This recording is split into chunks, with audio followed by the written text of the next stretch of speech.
Have you ever noticed how easy it is to deceive yourself in the spiritual life? How you can pray a lot and still remain cold inside? Saint Josemaría Escrivá warned us about a subtle but deadly danger: living your faith only through words, having a life full of prayers but empty of love, speaking to God but ignoring your neighbor, asking for graces but denying the grace of patience, understanding, and charity. This is the great trap for many Christians today. They think they are progressing because they pray a lot, but in reality, they are just hiding behind beautiful words that never reach the heart. True prayer is always fruitful. It changes the way we see life. It transforms our affections, purifies our thoughts, strengthens our decisions. If you pray but remain harsh, critical, impatient, or bitter, then you are not praying with your soul. You are just performing an empty ritual. And this is a serious risk, because a heart that does not love, even if it speaks to God every day, is still far from Him. Saint Josemaría was not a mystic disconnected from reality. He understood that true love for God reveals itself in concrete actions, and he would repeat with force: "It is not enough to pray. You must live what you pray."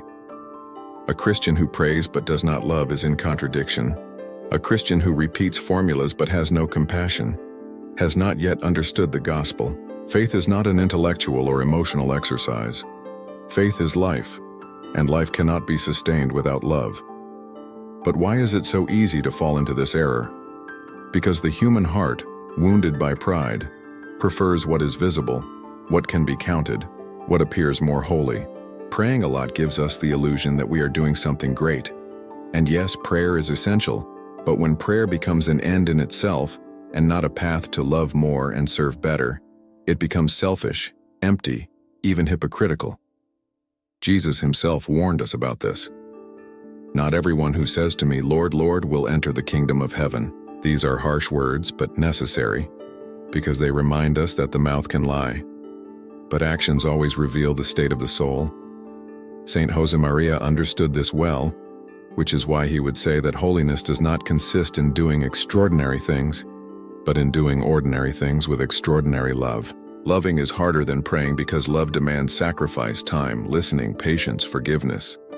Loving means stepping out of yourself, stopping measuring everything by convenience, not expecting a reward, continuing to love even when there is no return. And that is why many prefer to pray 1,000 rosaries than to forgive a single offense. They attend Mass every day but avoid their mother-in-law. They pray long novenas but despise their co-workers. This is not faith. This is escape. The true measure of your spirituality is not how many prayers you say each day. It is how much you love. It is how kind you can be when you are tired. It is how long you can listen without judging. It is how much you serve without being noticed. Saint Josemaría believed that love is the only path to God. There is no other. Prayer is the fuel, but the real movement of the soul happens when this fuel leads us to action.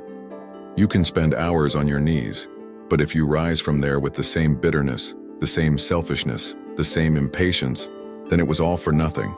Because prayer that does not change the heart is just empty repetition. And God is not impressed by beautiful words. He is moved by the effort to love, by the hidden surrender, by the silent sacrifice, by the small gesture made out of true love. Maybe that is why you feel that your faith is weak, even though you pray a lot. Because your prayer lacks life, lacks surrender, lacks action. Saint Josemaría insisted, "Work as if everything depended on you, and trust as if everything depended on God." This phrase captures well the spirituality he taught: an incarnate, concrete, active faith.